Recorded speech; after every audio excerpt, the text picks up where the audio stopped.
Got some breaking unseen footage of the Charlie Kirk assassination. Just check it out. What I was anticipating the story being was how are young people's political views being shaped and how are they responding? What kind of influence he's having on young voters, especially on young men voters. It was kind of like any other assignment. The images I thought would be most important would be the crowd. I didn't really think I would spend a lot of time photographing him necessarily. I remember wondering if there was gonna be any fights. I wasn't really considering gun violence. I was considering, two people getting into a shoving match. Charlie is one of my favorite people. He is the smartest man I know in politics. Love the guy. There were also students who were not happy that Charlie Kirk was on their campus. A little bit scared and disgusted. Yeah. It was clearly not just UVU students. There were a lot of people who were from the broader community who were there for Charlie Kirk. There were a lot of older adults with children, elected officials. Politician Phil Lyman was down there. I got some photos of him getting his photo taken with fans of his down there in the front. There was no kind of credentialing system that I was aware of. There didn't seem to be a place for photographers, for media. I made my way to the very front on the north side, right where he would be. I just kind of stood around and I pretended like I was invisible. I just hoped no one would kick me out of that area.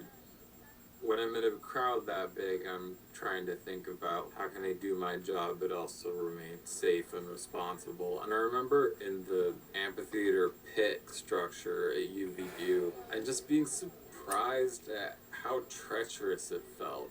It's not really made for the amount of people who were there.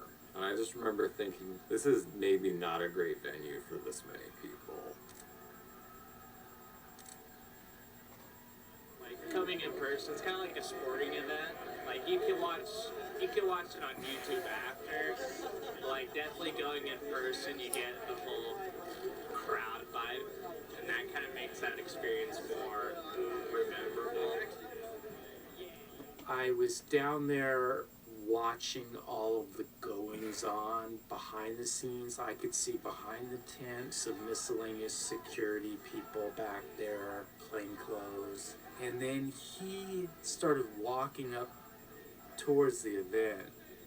He kind of made this gesture like, like almost like what a pro wrestler would do, like let's go kind of thing. And it wasn't like mean or anything, but it could have applied to people there in his favor and people against him. It was kind of like, let's bring it on kind of a thing.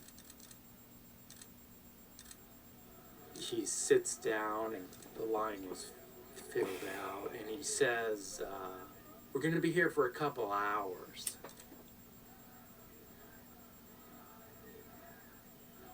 Right before the gunshot went off, I was approaching this railing that was filled with people looking down from the back towards him.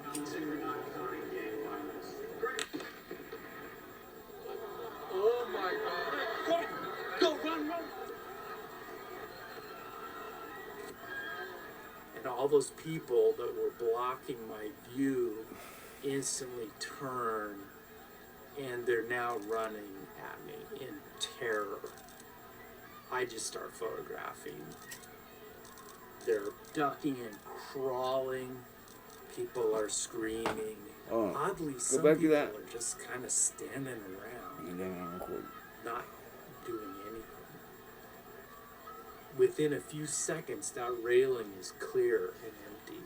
I move a little to the right, and I can see everyone in the bowl is running out as well. My first instinct when the gunshot rang out and everyone dropped to the ground was to stay up and look at what was happening. There's not a good answer to like how do you balance news gathering and your own safety. News gathering is running towards the danger and safety is running away from the danger. I had been watching the crowd and their reactions to things that Charlie Kirk was saying. I was also listening for more gunshots. Is this a mass shooting? I looked back at the table. He was gone. This armed plainclothes officer yelling at people, where did it come from? What's going on? I remember seeing this guy in shorts and a hat who I assume was a plainclothes police officer who was holding a handgun at his side, and I thought, oh, maybe that's the person who fired the shot. Maybe I'm about to be shot. For the few seconds after the first gunshot rang out, they didn't know if more bullets were coming, if they were next. It's only been 60 seconds, and everything's kind of over. From there, it was working to verify what had happened. The grassy terraced area where everyone had been is empty of people. I think there was like a walker or a wheelchair just sitting there, and there were still a lot of people just kind of standing around. Police just trying to clear everybody out. Unsuccessfully a little bit. We started talking to people about what they had seen. He was talking. We heard the gunshot. And I could see the blood pumping out of his head. Everyone just started running. Everyone ran. Bulldozing each other. And then I just realized I gotta get these photos out immediately. I'm at the Charlie Kirk event at UVU. As I'm gathering news, I also need to put out a dispatch for our social channels.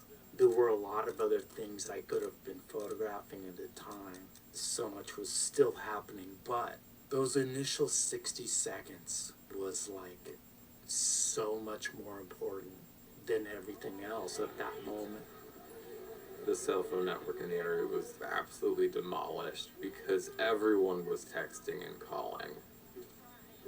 Okay, who can I get information from who can speak officially on this? I was talking to law enforcement who were on the scene. There weren't very many officers on the scene at the beginning. Where should I go to get these answers? And really no one could give me the answers, especially right away.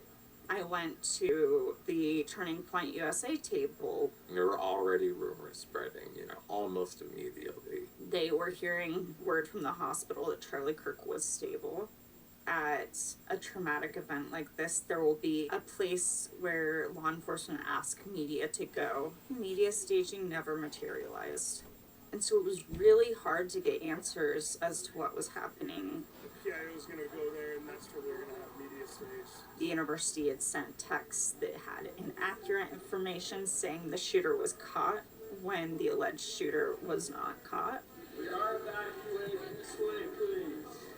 From the first responders I spoke to, the most damaging piece of misinformation that came from the university was that the alleged shooter was caught.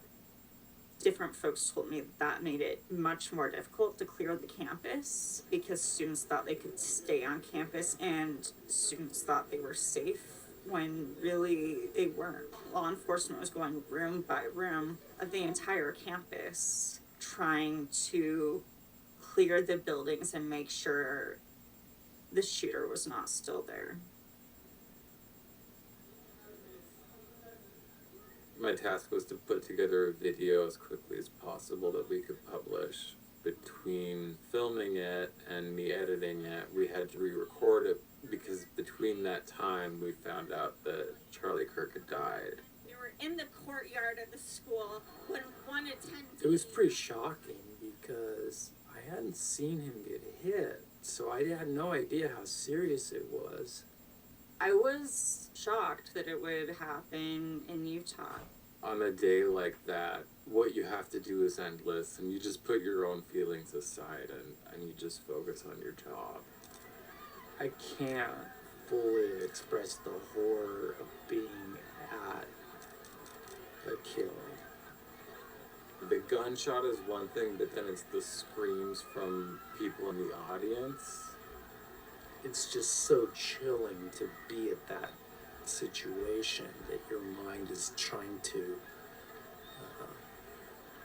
explain it away or change reality on you. I do find myself on edge a little bit more than I used to. I do find myself feeling more cautious in public than I used to. The biggest emotional impact was how all of the young people there that day, what kind of trauma they were experiencing. It's a generation where they grew up doing active shooter drills. Where do they go from here?